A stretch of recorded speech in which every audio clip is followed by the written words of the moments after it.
Compassion cures condemnation and isolation. Dear friends, greetings from the rainy Jerusalem. We get inspiration from the Gospel of Mark, chapter 1, verses 40 to 45, where we hear of how Jesus cures the leper. If we have been following each other these days, Jesus' mission has been a mission of curing, of healing the whole person, of restoring the whole person of body, mind, heart, and soul, of healing the person, you and me, as we are completely. That has been his mission, and he has been going around healing, and he has been inviting us to heal everyone also as he heals, because we are followers of him who heals, that with our words and actions that we continue healing. Jesus has been showing us what to speak in order to heal others, what to do in order to heal others, and we too are invited to speak well and to do good and to all, to continue expanding this cure which Jesus wished for you and me and for everybody. And this cure is for everyone. Today we hear a story of a leper who comes and is brought and cries out Jesus to have mercy on him. A leper who sometimes even, these are people who were voiceless, who were to be kept away. These are people who are isolated because leprosy was a contagious disease, a disease that would catch you as soon as you get close to anyone who is with leprosy. And so they themselves, the lepers, knew that they have to keep a distance, to keep far away from others. Otherwise, they contaminate others. They were seen to be unclean, and they knew that they are unclean, that they are dirty, that they are sick, and the whole world knew that they are sick because they would go around with bells on their necks or on their necks and waist, and crying. The bells were ringing, but they were also crying. Imagine, unclean, unclean, unclean. Keep away. It's like saying, keep away from us. We are unclean. This is how the society looked at these lepers. First of all, they were suffering a physical pain, lepers, with a lot of rashes and comfort. And secondly, they were isolated. The society isolated them. Even when they had to go, they would cry, unclean, unclean, in order to look for food, and the people would run away from them, and the food maybe would be just brought from a distance. This is how they felt social exclusion. They were not included. The most painful reality is when you feel excluded. Today, there are many forms of leprosy. There are many lepers today, my brother, my sister. People who are isolated. When you talk about lepers, we're not only talking about those who are sick of leprosy, but those who are isolated, those who are kicked off, those who are looked at like nothing. We can see, for example, the old people sometimes are isolated, and these are people who have sacrificed and made us who we are, and sometimes we ignore them, we isolate them, and we just dump them. Sometimes the young who run away from their parents, or parents who don't take care of their duty, the primary duty of taking care of the children. Even when they grow up, they are still your children. Or the children who isolate their parents. My brother, my sister, we are what we are because of our parents. Or just people who from nowhere keep a grudge, jealousy, or for whatever reason, which is there or not there, keep a distance from others. And they kick them off, and they begin speaking negatives about others from a distance, pointing the names of others. And then you see a natural exclusion. People who are excluded. That is another form of leprosy. My brother, my sister, are you among those who continue worsening the pains of others? Today in our life, we have more pains. We don't need to look for other pains. We have already a lot of challenges. We don't need to look for challenges and add more salt into the injury. Let us be people who are part of the solution, who try to find out what we can do in every situation to help out, to make life easier for others. What we can do to help out to those people we are finding difficulty to relate with. Let us today make a resolution from today To be close to those people whom we have already marked as people who will never change, marked as people who are far away.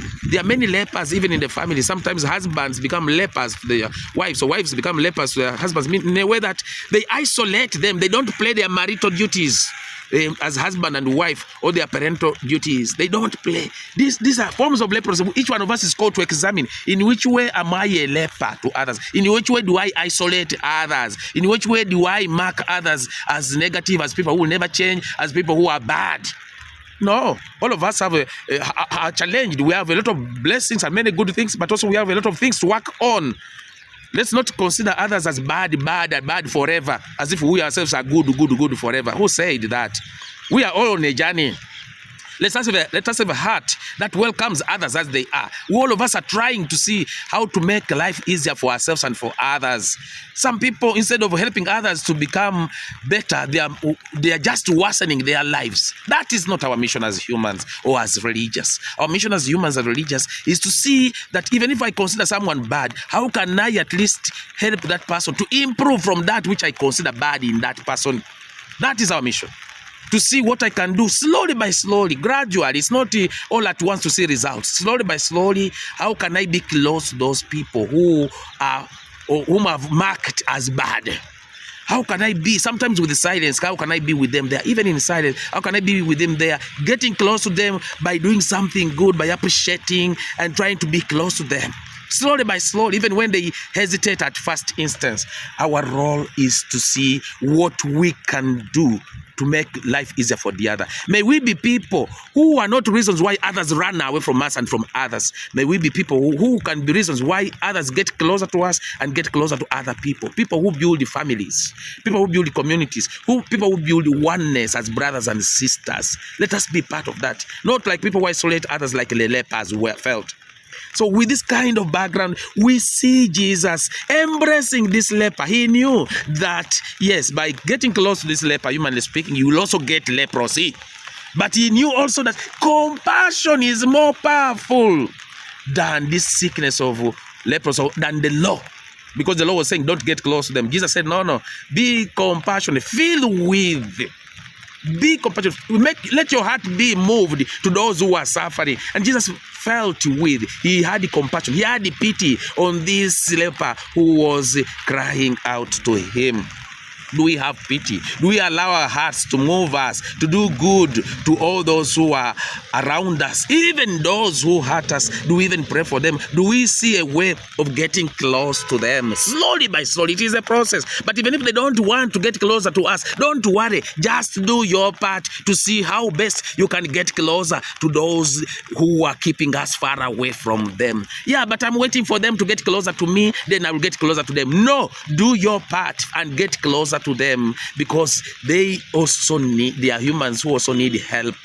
A person who constantly hates you, who constantly throws bad words on you and bad actions, is a person who needs help. And we too, though it is painful to receive these words, it is good to also have a heart that embraces them as humans who can also make mistakes. Not to encourage that kind of way of living, but just to see how best I can do in this situation to help them come out of those negativities and bad ways of speaking and acting and doing things. And that takes time. We just need to pray for patience and perseverance, and so that we do our part. What we need to do is to do our part, to get close to these people, to see what we can do to help them, to speak to them even when they don't want it to be spoken to just be kind to them, to speak to them in a nice way, to be kind to them. And now after we have done our part, we let everything for God and for those people to work out everything at their own time. And that does not mean that I should not repeat when I feel something from my heart is telling me to be close to these people, to tell them something, to share with them, to challenge them, to correct them, to encourage them, to be nice to them. Everyone needs to feel that niceness. Be nice to people. That is one way of healing. Be there, listen, let our words heal, let our actions heal. And this is what Jesus does. He touches this person. Yes, he knew that he could even say a word, and this person is healed. And the interesting thing is the prayer that this leper says. He says, Jesus, Lord, if you wish, heal me.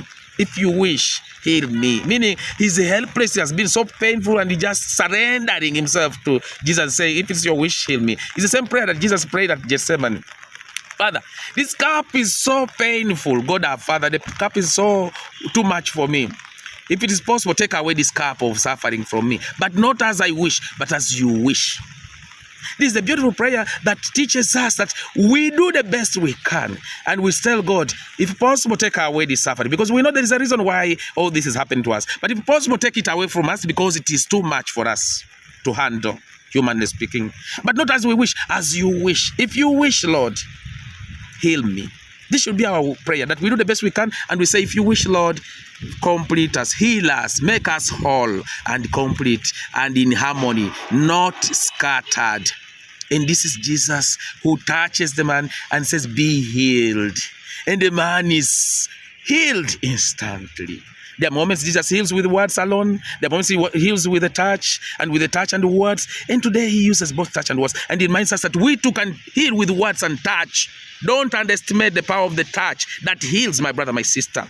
A sick person who is isolated, if he feels someone getting close, touching him and greeting him and caressing him and telling him or her that things will be okay, even when they will not be okay, apparently, but that encourages him. It helps him or her to fight from inside to how to face that pain that he's going through.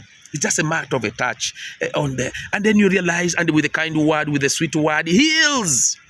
Let us be generous enough to use kind words, good words, positive words, encouraging words that heal, not to use words that hurt and kill others.